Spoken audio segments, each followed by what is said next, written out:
Tina jak kila kun mako ije yerde ngatim yublek eji production.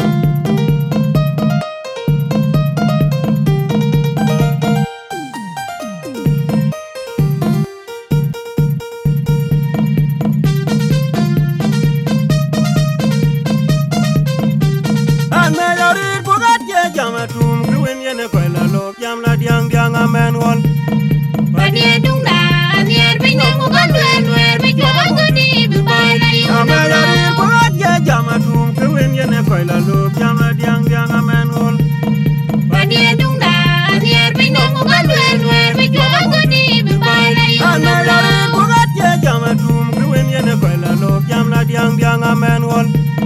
Badie dung da nier bi no ko galwen wer bi jo ngodi bi bay la yo nam la Hello da ta ji bi yu bedunga de jine boy wol de bi no be liu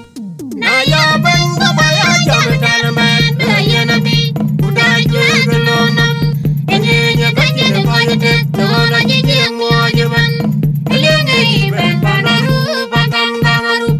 Ajin wer je ba ere mo de tung jam karu galon ku ga wer bia na ya ben jam tan man la yena bi uda je galona Ene nya ka je ko ye te to la ji je mo nyoy Ele ne ben panaru ba kam gamaru Ajin wer je ba ere mo de tung jam karu galon ku ga wer bia na ya ben ba ya jam tan man la yena bi uda je galona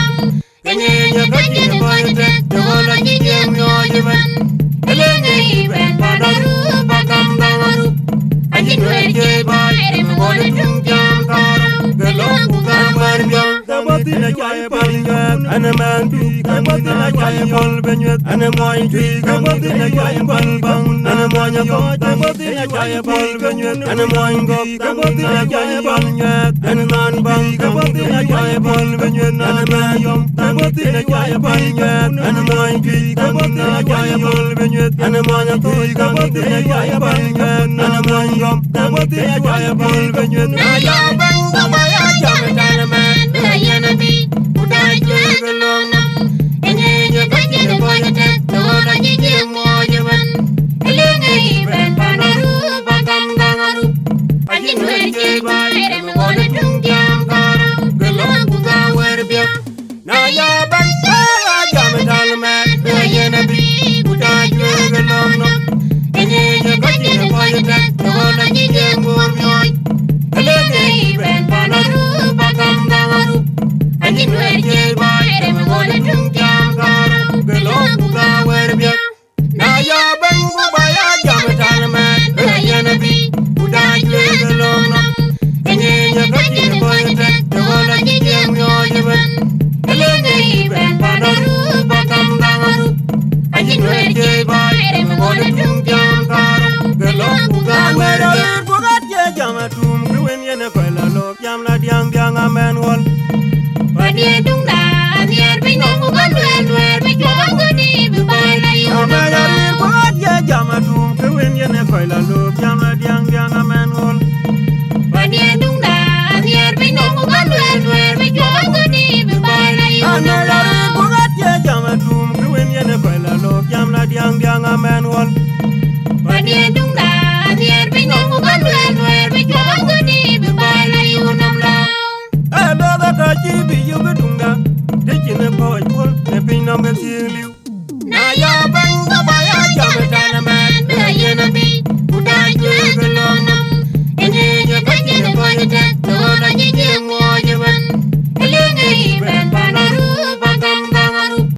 Ajin wer je ba ere mo de tung jam karu galon ku ga wer bia Na ya ben jam tan man. la yena bi uda je galona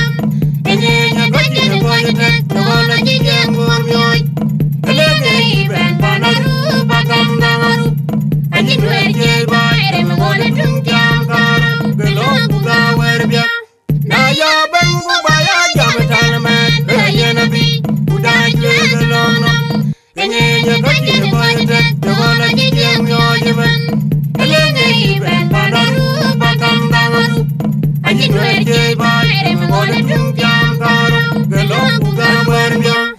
na chai palingat ana man tu kaboti na chai pal benyet ana moy tui kaboti na chai pal bangun ana monya ko kaboti na chai pal benyet ana moy gop kaboti na chai pal nyat ana man bang kaboti na chai pal benyet ana man yom kaboti na chai pal nyat ana moy tui kaboti na chai pal benyet ana monya ko kaboti na chai pal nyat ana moy gop kaboti na chai pal benyet na yo bang go ba ya jam tan man la yena bi